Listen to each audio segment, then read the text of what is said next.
Hello guys, so in this video we're gonna find out how to compute the arc length, the calculus 3 version, not the calculus 2 version or the geometry version.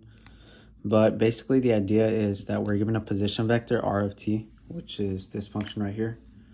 R of t is equal to 4t, x component, y component is sine of t, z component is cosine of t.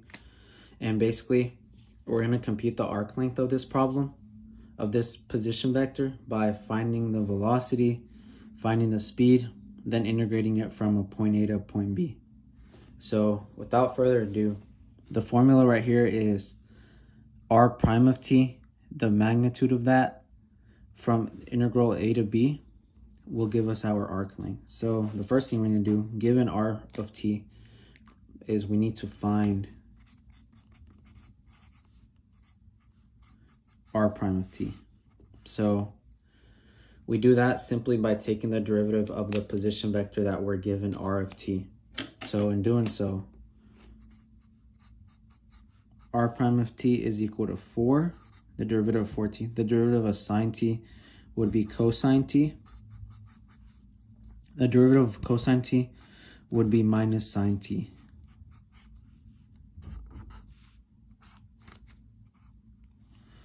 And now that we have our position vector, the next step is to find its speed, or basically just take the magnitude of r prime of t. The magnitude of velocity is speed. So the magnitude of r prime of t is what we need to find right now. So we take each component, we add them together, or we take the squares, add them together, take the square root. So r prime of t magnitude, and notice how I use 2 bars, not 1 bar. 1 bar is for absolute value, 2 bars is for magnitude. So we take 4 squared plus cosine of t squared plus minus sine of t squared, and we take the square root of this. So whenever we take this, we compute, we get 16 plus cosine squared t plus sine squared t inside the square root. And to simplify this, we know that cosine squared, just knowing the trig properties, so we know that this is just basically a trig property that you should know as a Cal 3 student. Cosine squared t plus sine squared t is equal to 1. So in doing this, we get cosine squared t plus sine squared t.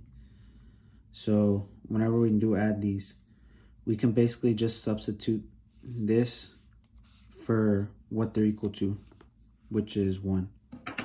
So we would get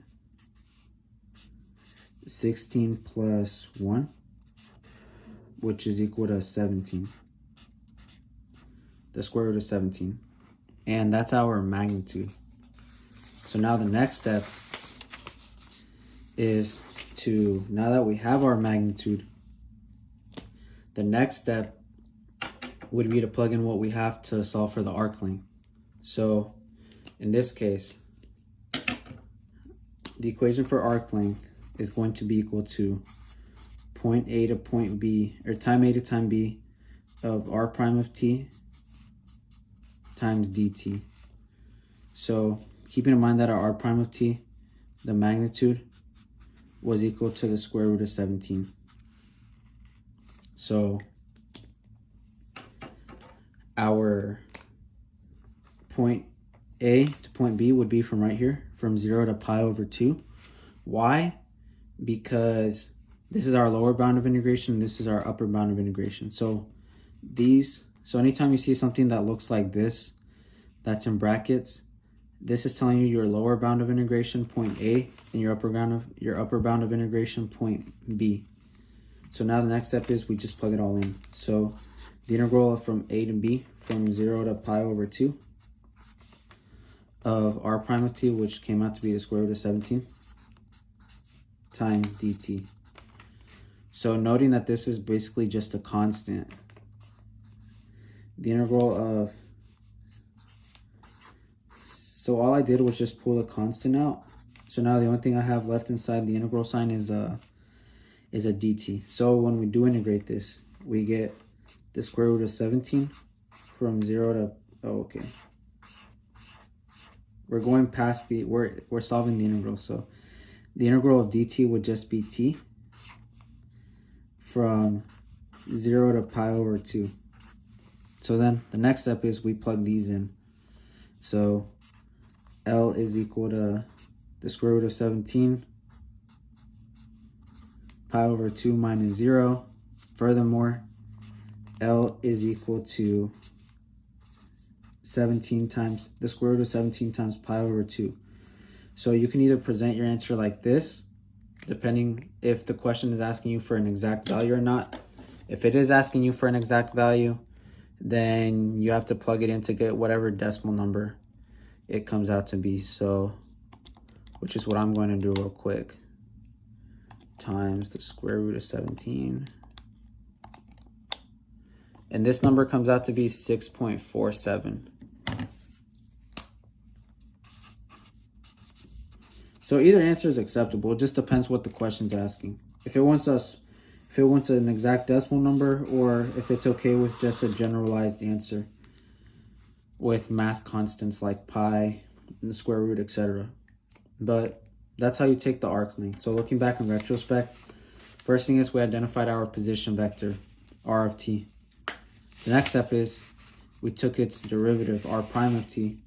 So we took the derivative of the x, y, and z components, and we got this vector. Then the next step is we took the magnitude of this vector. But the key step where most people do get stuck is right here, not knowing this trig identity off the top of their head. So then they get stuck and then they look it up or something. So basically, knowing this trig identity basically is just cosine squared plus sine squared is equal to 1. And then when we add these, we get the square root of 17. Then the next step is to identify your bounds of integration, which in this case were 0 to pi over 2. Then we plug in our r prime of t into this formula. And then we just simply solve the integral, plug in the bounds of integration, and this is how we find arc length. Thank you for watching. I hope that was helpful. Hello guys, so in this video, I'm gonna go over how to find arc length the calculus 3-way, because if you haven't learned already, there was a way to do arc length for calculus 2, but for calculus 3, we're going to find the arc length of a vector, of a position vector, from a time from when it begins to when it ends. So without further ado, we have this formula right here, which is L is equal to the integral of b from point A, from time A to time B, of this position vector, r prime d, magnitude, times dt. So the first thing we notice is we have a position vector. Every time you see r of t, it means position vector. So r prime of t means we have to take the derivative. So that's the first step we're going to do, is which is a velocity vector. But that's for another video. Just know that when you see r prime of t, take the derivative. So that's the first step. Find r prime of t. So when we do that, we just simply take the component of each and find its derivative. So r prime of t is equal to t squared. Its derivative would be 2t. 2t cubed, its derivative would be 6t squared. And then 1 minus t cubed, its derivative would be minus, the derivative of 1 is 0. The derivative of negative t cubed would be minus, oh, okay, this is supposed to be 3. Okay, so sorry about that. Minus 3t squared. So this is our r prime of t. So these three values. So now the next step would be to go ahead and take the magnitude of this function. So now we have to find its speed. So we're going to take the magnitude of it. So we add these components together, we square them, then we take the square root. That's how you find magnitude. And oftentimes this is actually the hardest step. So we get 2t squared plus 6t squared squared plus minus 3t squared squared. R prime of t magnitude is equal to this whole thing inside a square root. So we square the terms. So we get 4t squared plus 36t to the fourth plus 9t to the fourth. We take the square root. So from here on, it's just applying arithmetic to solve for the square root. So the next step would be to just keep solving for it. So notice how we can factor out a t squared. So we're actually going to go ahead and do that. So this is equal to t squared times 4 plus 36t squared plus 9t squared. All this is inside a square root. So the next step we're going to do is we're going to just go ahead and combine the terms. So, and we're going to separate them into different square roots. So t squared times the square root of 4 plus 36 plus 9 is 45. T squared. And then we simplify it a step further. We take the square root of this term right here. So it'd just be t times the square root of 4 plus 45t squared. So this would be our final answer. So this would be r prime of t is equal to this thing. So t times 4 plus 45t squared. That's about as far as we can take it. But to find the arc length, we have this formula right here. We have L is equal to the integral of a to b of r prime t magnitude times dt. So we have this. Notice how we have times 0 to times 3. Those will act out as our bounds of integration. And basically now we're just going to take the integral. So I'm going to go ahead and write the formula down here. So L is equal to a to b of r prime t dt. So what's our r prime? Or first I'll write it in its generalized form.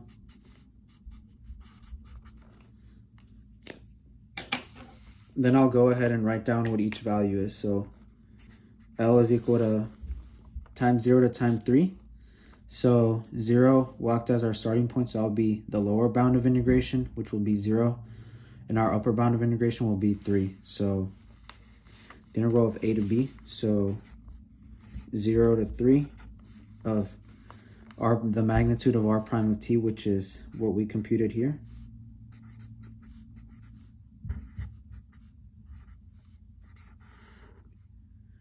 Times dt. So now the next step is to take this integral.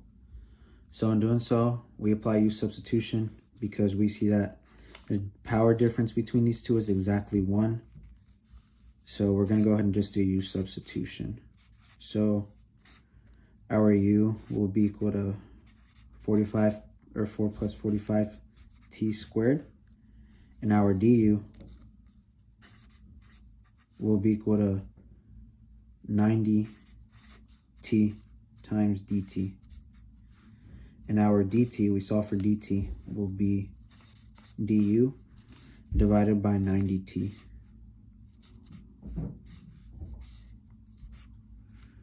So from here we go ahead and plug this in. So I'm gonna just draw a little dash line to separate these. Okay, so we're gonna go ahead and plug this in. So L is equal to the integral of 0 to 3 of t divided by, this is our u. And keep in mind we're in a square root, so this is gonna be times u to 1/2, because 1/2 the square root of x is equal to x to the 1/2. That's basically what I just did right here. Times du over 90t. So in doing so, notice how these are both t, so they will cancel out, as u substitution will always do. And we can pull out the constant of 1 over 90 to the front. So L is equal to 1 over 90 integral of 0 to 3 of u to the 1/2 times du. And now it's just a matter of computing this integral. So in doing so, to take this integral, we're basically just going to integrate it in terms of u. So we're going to integrate with respect to u, then we're going to substitute it back in. So this integral would actually be equal to L is equal to 1 over 90. Whenever we take this integral u to the 1/2, we raise it to u to the 3 over 2 divided by 3 over 2. Don't worry about plus c because it's not a definite integral. So now the next step is, note that this was between the bounds of 0 and 3. So we're going to go ahead and substitute our u back in, and we're going to change the bounds. So do keep in mind that we're going to substitute u back in, and our u, when we did the u substitution, was equal to this right here. So u, we're going to write it up here. U is equal to 4 plus 45t squared. So now, honestly, one of the harder parts of arc length is just plugging it all in. So that's exactly what we're going to do. But to simplify this a little further, what I'm going to do is I'm going to go ahead and simplify the constant so we can focus solely on the u part. So the constant is 1 over 90 divided by 3 over 2. But whenever you reciprocate this and multiply, you get L is equal to 1 over 90 times the reciprocal of 3 over 2 is 2 over 3. And then we get u to the 3/2, 3 to 0. And when we simplify this, we get 2 over 270, which can also further be simplified by dividing both of them by 2. So L is equal to 1 over half of 270 would be 135.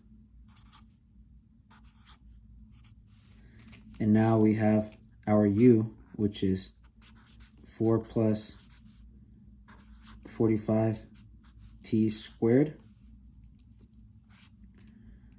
raised to the 3/2. The bounds are from 0 to 3, so we're just going to keep solving it from this point moving forward. So 1 over 135, 4 plus 45, 3 squared, and all this is raised to the 3/2 minus 4 plus 45, 0 squared raised to the 3/2. So whenever we compute this number, we get L is equal to 135.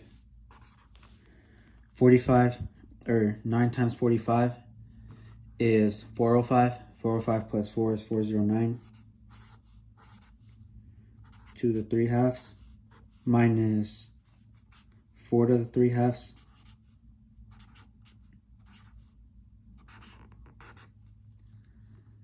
And then, depending on how your professor is, if you want an exact decimal number, you can just plug these numbers into your calculator. Some professors are okay with you leaving it just like this. But let's say you do have one of those professors that does want you to plug this in your calculator. When you do plug this in your calculator, you would get, after plugging this all into your calculator, you would get a number that's equivalent to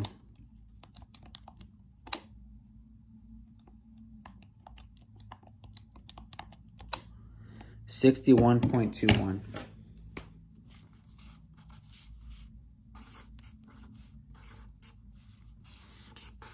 So that's how you do an arc length problem. Very simple, but they do take up time. So the first thing you need to do with arc length is you need to find your r prime of t. So you're given a position vector r of t. You take its derivative of each component separately, r prime of t. Then one of the harder steps is you take the magnitude. So you take all these components, square them, add them together, you get a square root. And then from there, after you do that, the next step is to take its integral, which is what I did here. So for this particular integral, I had to do u substitution, but that's not always the case. Sometimes integrals are easy, sometimes they're not as straightforward. And then after that, you plug in the bounds of integration, which is also one of the hardest parts. So identify your u, make sure you substitute u in properly. And then simplify the constant, which is what I did over here. And then you can either present your answer like this or an exact decimal number. So that's how you do an arc length problem of a position vector. Thank you for watching. I hope that was helpful.